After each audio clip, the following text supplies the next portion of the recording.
کیا گھر منحوس بھی ہوتے ہیں؟ بے چین، چڑچڑے، اداس اور مسائل میں گھرے ہوئے گھروں کی نحوست اور نیگیٹو انرجی ختم کرنے کی آسان ریمیڈیز۔ کون سی چیزیں گھروں میں نہیں رکھنی چاہیے؟ یہ وہ اعمال ہیں جن سے گھروں سے کالا جادو، جنات اور نظر بد بھی دفع ہو جاتے ہیں۔ گھر میں ہرمل یا کالی مرچوں کا دھواں کیسے دیا جاتا ہے؟ تسبیح مولا علی علیہ السلام ہزار آفات دنیا سے حفاظت کرتی ہے۔ مولا علی علیہ السلام نے بتایا ایک چھوٹا سا عمل جس سے سارا دن آرام و سکون سے گزرے۔ میں ہوں سید عامر جعفری۔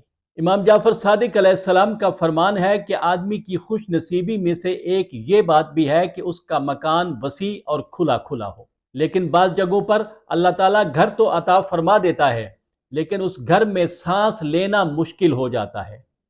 گھر میں دل گھبراتا ہے، دل کرتا ہے کہ کہیں باہر نکل جائیں۔ گھر چھوٹا ہو یا بڑا، گھر میں سکون ہونا چاہیے۔ لیکن کئی گھر عرضی جہنم کا نظارہ پیش کرتے ہیں۔ کئی گھروں میں ہر وقت لڑائی جھگڑا معمول ہوتا ہے۔ کئی گھر ایسے ہیں جن میں بیماریاں اور پریشانیاں گھر کر لیتی ہیں۔ ایک سے جان چھڑائے تو دوسری موجود ہوتی ہے۔ کئی گھروں میں غربت، تنگ دستی اور بے روزگاری ڈیرے ڈال کے بیٹھ جاتی ہے۔ ہزار جتن کرنے پر بھی کوئی اچھی خبر نہیں آتی، کہیں سے کامیابی کی کوئی امید نظر نہیں آتی۔ ایسے گھرانوں میں رہنے سے دل و دماغ پر ایک بے چینی کی سی کیفیت طاری رہتی ہے، مزاج چڑچڑے ہو جاتے ہیں، حتیٰ کہ میاں بیوی بچے ایک دوسرے کی بات برداشت نہیں کرتے۔ یہ اور اس جیسے کئی مسائل ایسے گھروں میں پیدا ہو جاتے ہیں۔ سوال یہ ہے کہ ایسا کیوں ہوتا ہے؟ یہ معاملہ تشخیص طلب ہوتا ہے کہ اس کی وجہ کیا ہے۔ اس کی کئی دوسری وجوہات بھی ہو سکتی ہیں، لیکن آج کا ہمارا موضوع چونکہ گھر یا مکان ہے، اس لیے ہماری گفتگو اسی پر ہوگی کہ گھروں میں یہ نیگیٹیوٹی کیسے آ جاتی ہے، اس سے کیسے بچا جا سکتا ہے، اور اگر گھروں میں اس طرح کے مسائل آ جائیں تو ان کو ختم کیسے کیا جائے۔ محمد و آل محمد علیہم السلام نے اس سلسلے میں کون سی دعائیں اور اعمال تعلیم فرمائے ہیں؟ سب سے پہلے تو اس طرف آتے ہیں کہ گھروں کے اندر اس طرح کی پریشانیاں پیدا ہونے کی وجوہات کیا ہیں۔ ان میں سب سے نمایاں بات تو یہ ہے کہ بعض گھروں میں جنات بسیرا کر لیتے ہیں۔ اس سلسلے میں آسیبی مکان، جنوں والی کوٹھی، ہانٹڈ ہوم جیسی تراکیب آپ نے یقیناً سن رکھی ہوں گی۔ یہ کوئی افسانوی باتیں نہیں ہیں، بلکہ کئی گھروں میں جنات واقعی بسیرا کر لیتے ہیں، اور ان گھروں میں جنات کی موجودگی باقاعدہ محسوس ہوتی ہے۔ ایسے گھروں میں ہیولے نظر آتے ہیں اور مختلف طریقوں سے ان کی موجودگی کا احساس ہوتا ہے۔ ایک شخص نے امام جعفر صادق علیہ السلام کی خدمت میں عرض کیا کہ میرے بال بچوں کو جن ستاتے ہیں۔ آپ نے پوچھا کہ تیرے مکان کی چھت کتنی اونچی ہے؟ اس نے کہا 10 ہاتھ۔ ایک ہاتھ تقریباً 1.5 فٹ کے برابر ہوتا ہے۔ آپ نے فرمایا زمین سے 8 ہاتھ ناپ لے اور 8 اور 10 کے مابین دیواروں پر آیت الکرسی لکھ دے، کیونکہ جس مکان کی بلندی 8 ہاتھ سے زیادہ ہوتی ہے جن اس میں آ رہتے ہیں۔ ایک خاندان کو تو جنوں سے تنگ آ کر گھر چھوڑنا پڑ گیا۔ انہوں نے امام محمد باقر علیہ السلام کی خدمت میں شکایت کی۔ آپ نے فرمایا کہ اپنے گھر کی چھت 7 ہاتھ کی کر لو اور اس میں کبوتر پالو۔ راوی کہتا ہے کہ جب اس نے ایسا کیا پھر کبھی یہ تکلیف نہ ہوئی۔ بعض گھروں کو نظر بد کھا جاتی ہے، کیونکہ امام جعفر صادق علیہ السلام کا فرمان ہے کہ اگر تمہارے لیے قبروں کو کھولا جاتا تو تم دیکھتے کہ کتنے لوگ ہیں جو نظر بد کی وجہ سے یہاں پہنچ گئے ہیں۔ کالے جادو سے بھی گھروں کو برباد کیا جا رہا ہے۔ جادو اور جنات کی علامات تقریباً ملتی جلتی ہی ہوتی ہیں۔ بعض اوقات لا علمی میں ایسی جگہ گھر بن جاتا ہے جس زمین میں کوئی جادو دفن ہوتا ہے یا اس زمین کے نیچے کوئی قبر ہوتی ہے۔ ایسی جگہ پر بنے ہوئے گھر میں رہنے والے لوگ کبھی سکھ کا سانس نہیں لے سکتے۔ یہ تو تھی بڑی وجوہات، اور کچھ چھوٹے چھوٹے کام ہم خود بھی گھروں میں ایسے کرتے ہیں جو گھروں کو نیگیٹو انرجی اور بدقسمتی سے بھر دیتے ہیں۔ ہو سکتا ہے بعض لوگ اس پر یقین نہ کریں، لیکن گھر میں کچھ چیزوں کا تعلق منفی اور مثبت توانائی سے ہو سکتا ہے۔ اگر آپ دولت، محبت، قسمت اور تمام اچھی چیزوں کو اپنی طرف متوجہ کرنا چاہتے ہیں تو آپ کو اپنے گھر میں کچھ چیزیں رکھنے سے گریز کرنا چاہیے۔ ہم کئی لوگوں کو پسند نہیں کرتے، لیکن ان کے ساتھ مصلحتاً پیش آنا پڑتا ہے۔ ایسے لوگوں سے اگر کوئی تحفہ وغیرہ ملا ہو یا ان سے متعلقہ کوئی چیز اپنے گھر میں نہ رکھیں۔ ایسی چیزیں غیر ارادی طور پر آپ میں منفی توانائی منتقل کرتی ہیں۔ جن لوگوں نے آپ کو برا بھلا کہا ہو یا کوئی دردناک واقعہ یاد دلاتے ہوں تو ایسے لوگوں سے متعلقہ کوئی چیز بھی گھر میں نہ رکھیں۔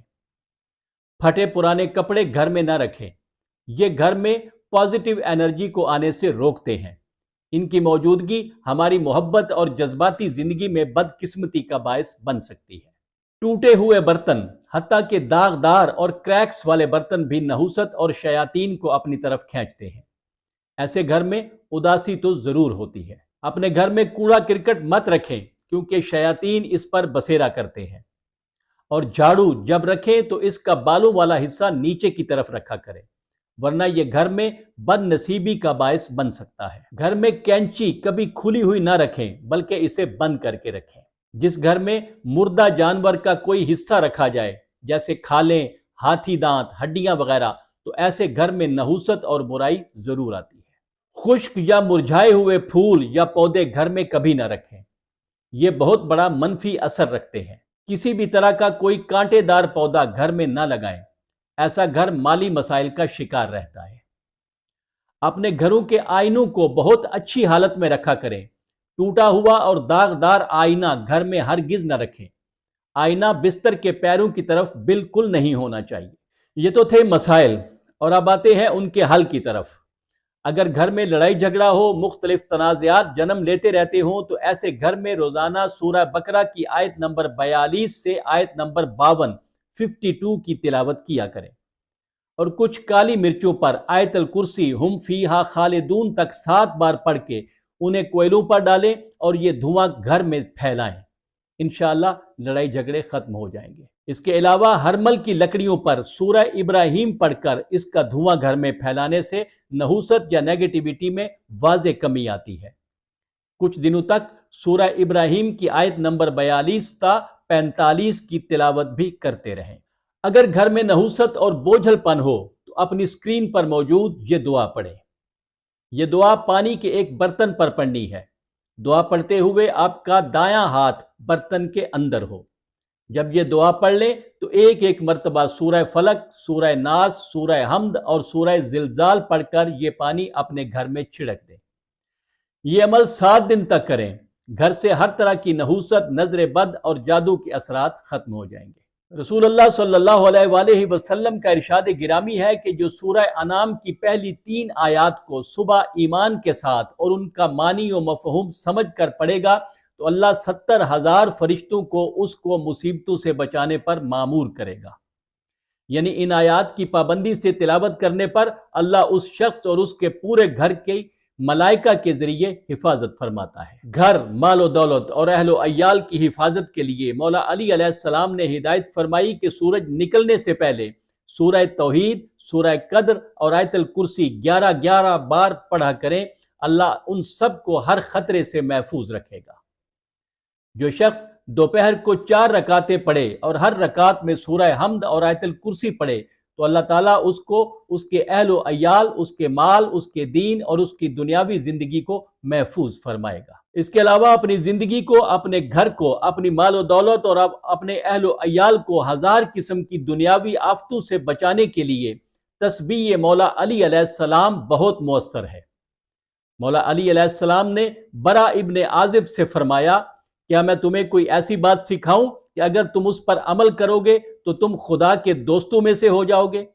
اس نے کہا جی ہاں، ضرور سکھائیں۔ آپ نے فرمایا جو شخص ہر نماز کے بعد یہ تسبیح پڑھے گا اللہ تعالیٰ اس سے 1000 دنیاوی آفتوں کو دور کر دے گا، جن میں سب سے آسان مرتد ہونا ہے، اور آخرت میں اسے 1000 ٹھکانے عطا کرے گا، جن میں سے ایک رسول اللہ صلی اللہ علیہ وآلہ وسلم کی ہمسائیگی ہے۔ ہر نماز کے بعد 10 بار سبحان اللہ، 10 بار الحمدللہ، 10 بار اللہ اکبر اور 10 بار لا الہ الا اللہ کہیں۔ اس کے علاوہ حرز جواد کو بازو پر باندھیں اور روزانہ اس کو 7 بار پڑھنے سے جن و انس کے ہر شر سے حفاظت ہوتی ہے۔ حرز جواد پر میرے اکاؤنٹ میں تفصیلی ویڈیو موجود ہے جس کے مطابق آپ حرز جواد کبیر اور صغیر تیار کر سکتے ہیں۔ انشاءاللہ پھر ملیں گے۔